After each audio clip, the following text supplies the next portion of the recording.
Clarissa Byrne hadn't spoken more than a dozen words to another person all week, unless you counted Rusty, the neighbor's half-blind golden retriever.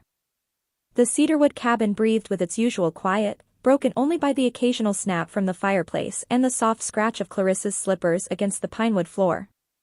A jazz melody drifted through the room from the radio, its signal wavering gently like wind through leaves.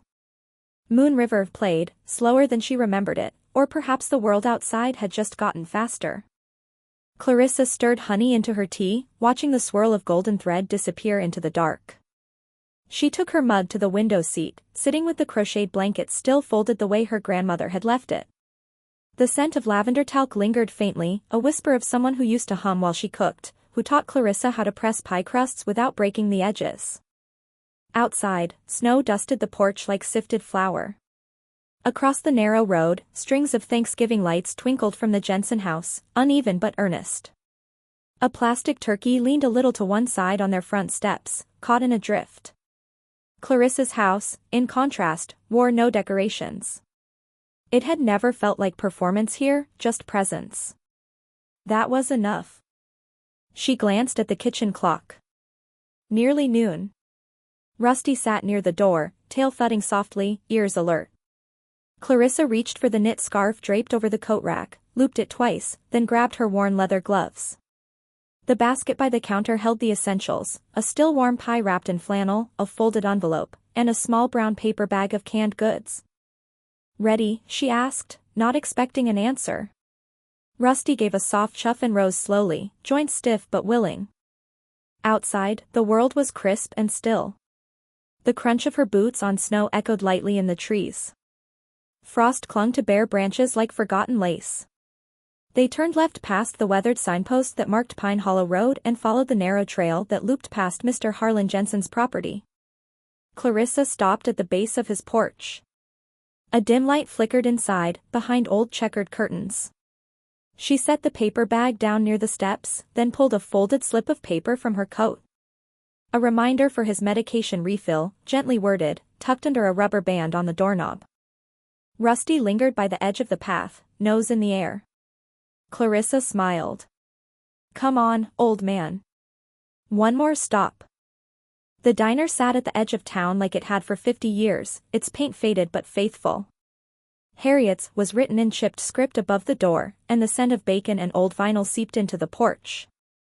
Clarissa didn't go in, she hadn't in months, but she left the pie and envelope in the basket marked donations, nestled between 2 loaves of bread and a jar of pickled beets.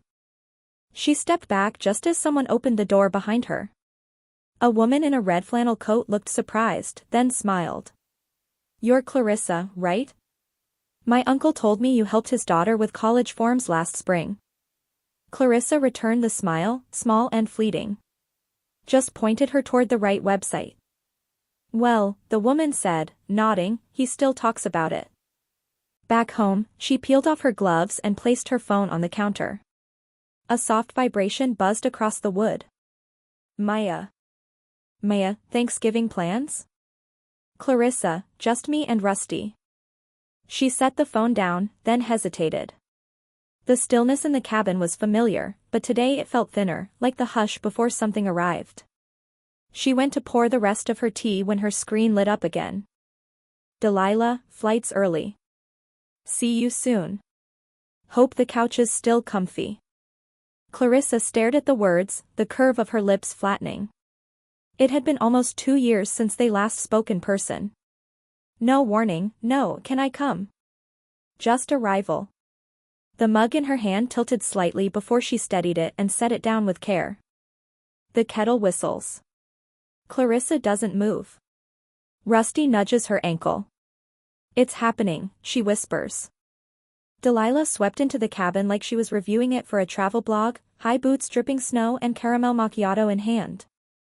Her coat, oversized and belted high at the waist, fanned open as she paused dramatically in the doorway. The scent of cinnamon syrup coffee trailed behind her, warm and artificial against the cedar and ash that usually lingered in Clarissa's space. Delilah took 2 steps inside and gave the room a once-over, eyebrows arched like she was silently taking notes for a snarky caption.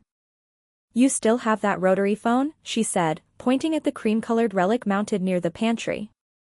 God, this place is like vintage. Clarissa offered a small smile and returned her attention to the pot simmering on the stove. The scent of carrots and thyme filled the kitchen, grounded and earthy. She stirred gently, eyes on the broth, her grip steady even as her breath caught faintly in her throat. On the open shelf above her, the mug Delilah once ridiculed, a hand-painted ceramic one with a bluebird and daisy wreath, sat just where it always had. Her fingers paused when she reached for it. Delilah moved toward the couch, kicked off her boots without ceremony, and flopped down with the confidence of someone returning to a hotel suite. "So," she called, already tapping on her phone, "is there better Wi-Fi now or do I have to hotspot off my phone again?" Clarissa glanced toward the modem light blinking near the bookshelf. "It's the same as before. Still decent." She chose her words with care, the way one sets fragile things on uneven shelves. Delilah sighed theatrically. "Well, guess I'll survive. I brought my tablet and ring light anyway." Her duffel bag made a soft thud as she unzipped it and started unloading gadgets onto the coffee table. Portable tripod. Wireless charger. Bluetooth speaker. Clarissa watched her things slowly claim the space, like ivy creeping across a garden wall. "I'm filming a holiday gratitude reel this week," Delilah said, setting up her light. "You know, rustic vibes. This cabin's aesthetic is actually perfect." Clarissa stirred the soup again. "That's nice." Delilah opened the fridge without asking. "Is this homemade pie? And wait, soup? Can I grab some of this?" Clarissa nodded. "Sure. There's bread in the tin." But Delilah was already typing something into her phone. "Actually, I might just order sushi. I found this delivery app that works out here now." "Amazing, right?" Rusty wandered in from the hallway and curled beside Clarissa's feet, head resting on her slipper. Clarissa glanced down at him, grateful for the quiet company. She reached for her phone to check the time and saw a text. "Maya, you're allowed to say no. Boundaries are adulting too." Clarissa smiled faintly.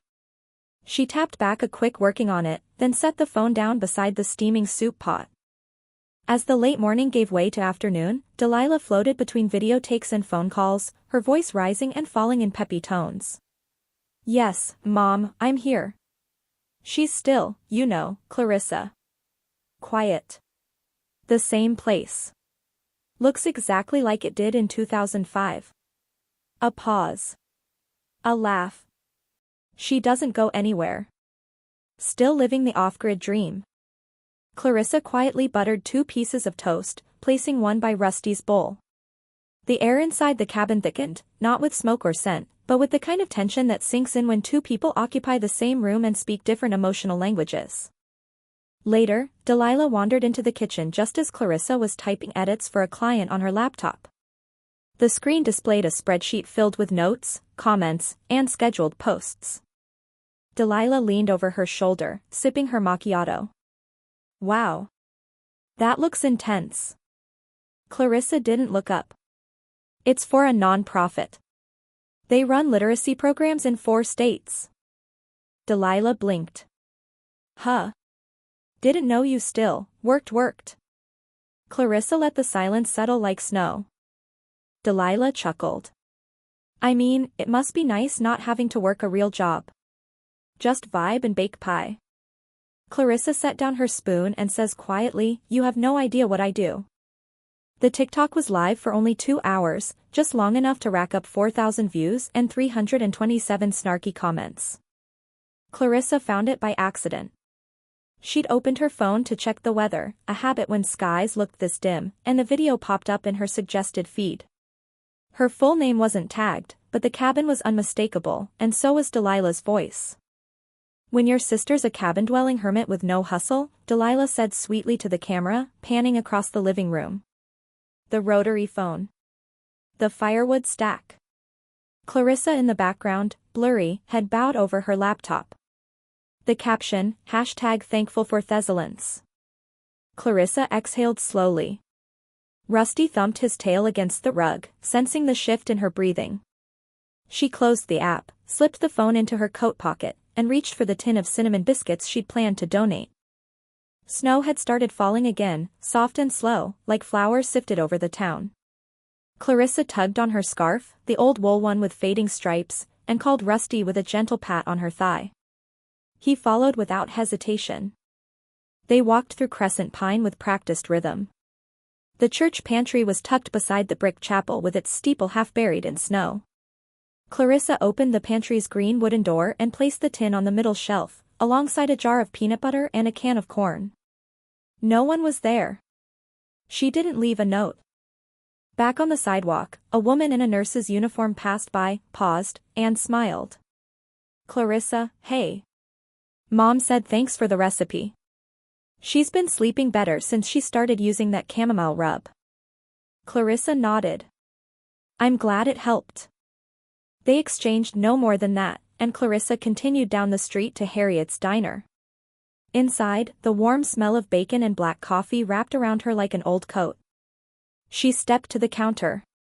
Harriet glanced up from a pot of gravy, her silver hair tucked into a braided bun. "I've got that flower you asked about," Clarissa said. Harriet took it gently. "You didn't have to." "I wanted to." Harriet smiled, then leaned in, her voice low. "You know, my daughter wouldn't have gotten that scholarship if you hadn't helped her rewrite that essay." Clarissa's fingers tightened around the strap of her bag. "She did the work." "You saw her," Harriet said. "Before she saw herself." Clarissa nodded once, then slipped out into the snow again. The market was quieter. She picked up a half-pound of brown rice, 3 apples, and a canister of ginger tea. At checkout, the cashier, a teenager with chipped nail polish and a bored expression, brightened slightly. "Hey, are you the one who dropped off books at the bus stop shelf?" "Just passing them along," Clarissa said. By the time she got home, the sky was the color of ash. Delilah wasn't on the couch. The scent of jasmine and hairspray lingered in the air, a strange contrast to the cedar smoke that usually grounded the room. Clarissa set her groceries down and noticed something missing. The quilt. Her grandmother's quilt, crocheted in pinks and creams, with tiny hearts stitched along the edge, wasn't on the armchair anymore. Clarissa scanned the room once, twice, then opened the hallway closet. Gone. She found Delilah in the kitchen, balancing a takeout container in one hand and texting with the other. "Where's the quilt?" Delilah looked up, unbothered. "Oh, that? I let Jared borrow it." Clarissa blinked. "Jared? From the ski lodge. You didn't meet him." "He said it was, like, the perfect rustic vibe for his cabin shoot." Clarissa's voice was calm. "That quilt was our grandmother's." Delilah rolled her eyes. "It's just fabric. Maybe if you left the house more, you'd see the world better." Clarissa didn't yell. Just locks her bedroom door for the first time in years. Clarissa laid out 3 plates, not 2, though she hadn't invited anyone else. Somehow she knew more voices were coming. The tablecloth was linen, faded to a soft cream, with hand-stitched leaves along the border that her grandmother had added one autumn while watching the town's Thanksgiving parade on television. Clarissa ran her fingers lightly over the embroidery before smoothing out a wrinkle beneath the centerpiece, a modest bowl of pine cones and dried orange slices. The cabin was filled with the layered scent of roasting poultry, cloves, mashed yams, and the faintest curl of smoke from the firewood crackling in the stove. Outside, snow drifted lazily, muffling the world in silence. Delilah scrolled through her phone from the couch, her slippered feet resting on the coffee table. She hadn't offered to help, not once. Clarissa didn't press. The cinnamon-spiced pie sat cooling on the counter, its crust folded just the way her grandmother had taught her, thumb and forefinger pinches, symmetrical all the way around. Delilah hadn't noticed. The knock came lightly. Rusty lifted his head from the rug, ears perked, tail twitching once. Clarissa opened the door to find Mr. Harlan Jensen bundled in an old navy coat, cheeks pink from the cold. In his mittened hands, he held a mason jar wrapped in a dish towel. "Brought some cranberry," he said, voice gravelly and shy. "Wasn't sure if, well." "I'm glad you came," Clarissa said, stepping aside. Mr. Harlan nodded and shuffled in, his boots squeaking faintly on the wood floor. Delilah blinked from the couch, clearly surprised. "You invited him?" she asked under her breath. Clarissa didn't answer. She adjusted the third chair at the table and gestured toward it as Mr. Harlan settled in with a quiet groan. Another knock. This time firmer. Clarissa opened the door again to find Officer Lena Martin holding a foil-covered dish and a store-bought pumpkin pie. "Happy Thanksgiving," Lena said with a grin. "I won't stay long. Just making my rounds." Clarissa smiled. "You're always welcome." Lena stepped inside, stamped snow from her boots. Her eyes flicked toward Delilah, then back to Clarissa. "Just wanted to say thanks," she added. "For helping me file that grant last spring. We got it, by the way. The food program's still running." Delilah looked up. "Wait, you helped her? With a grant?" Clarissa busied herself unwrapping the pie. "She didn't just help," Lena said. "She basically rewrote the whole thing. After her edits, it read like it belonged in a national campaign." Clarissa winced slightly, but kept her focus on setting out utensils. Lena handed off the pie, gave Rusty a scratch behind the ear, and offered a wave before slipping back into the snow. Dinner was quiet at first. Delilah picked at her stuffing. Mr. Harlan complimented the mashed yams, then cleared his throat and said, "This place. It saved me, last winter. Not the house, the person in it." Delilah's fork stopped halfway to her mouth.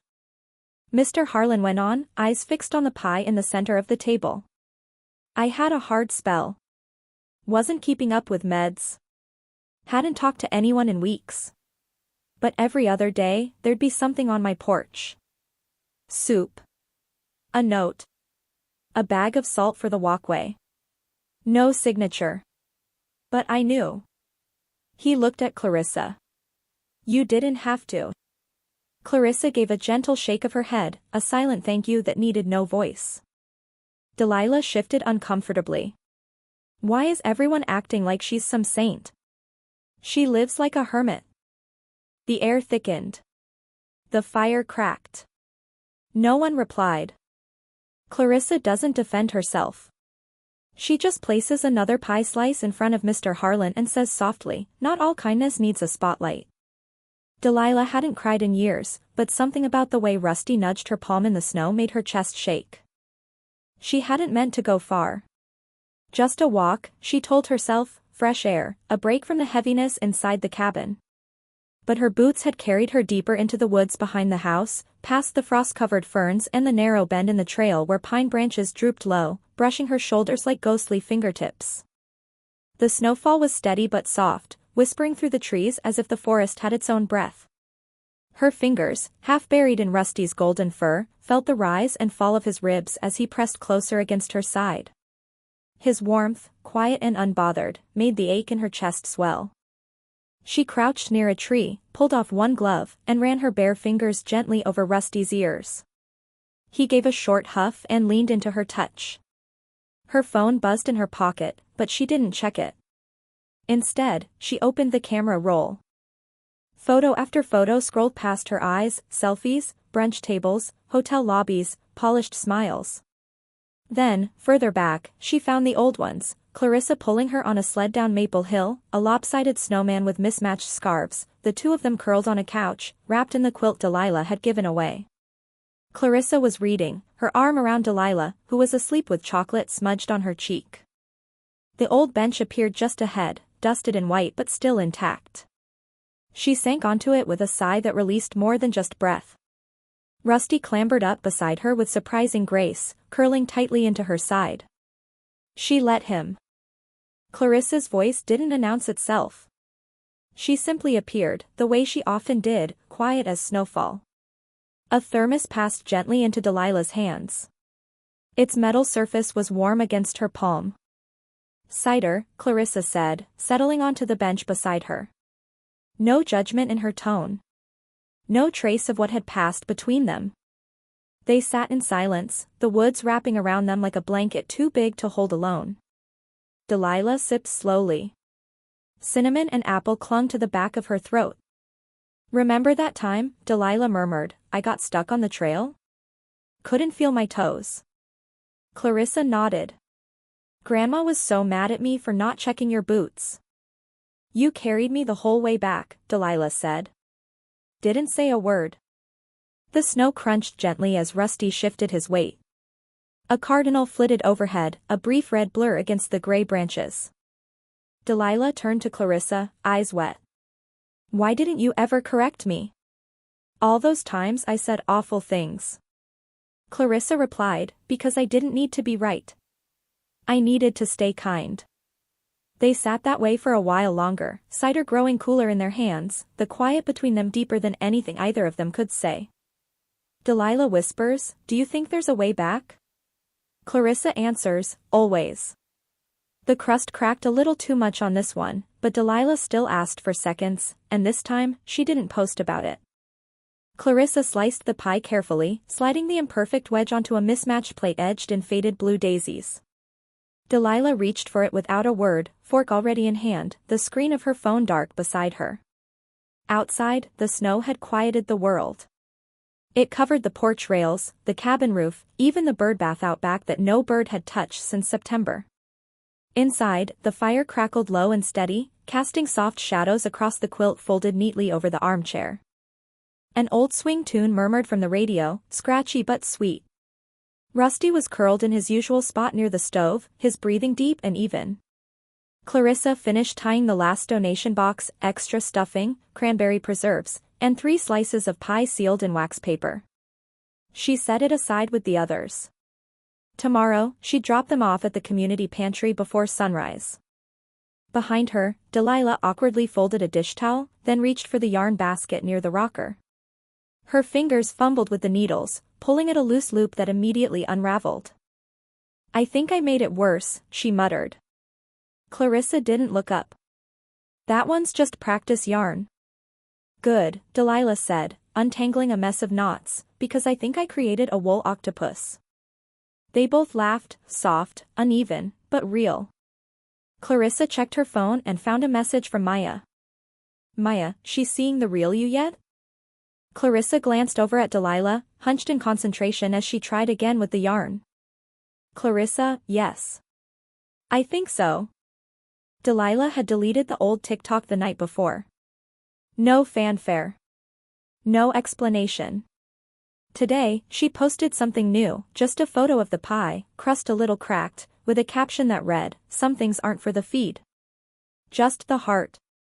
As Clarissa packed up the cider, she heard a familiar tune drifting faintly through the wall. Mr. Jensen was humming again, off-key, as usual. Something old. Maybe Glenn Miller. It made the house feel like it belonged to someone, not just the past. Delilah set down the yarn and rubbed her eyes. Hey, about everything. Clarissa looked over. I'm not perfect, Clar, Delilah said, voice quieter than before. But I see now. I'm sorry I didn't earlier. Clarissa didn't reply, just pours more cider and says, you want whipped cream this time? They sat together at the kitchen table, sharing the pie. No one reached for a phone. Rusty stirred in his sleep, his paws twitching with dreams.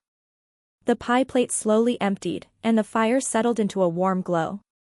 A soft knock sounded, not at the door but near the base of it. Clarissa stood, puzzled, and found a small envelope slipped under the frame. Inside, a card. Handwritten. No name. You make this place feel like home. As snow blanketed the world outside, something quiet but steady had shifted inside, like a room warming after years of being left cold. A pie shared without cameras, a quilt remembered, a silence held with love instead of resentment.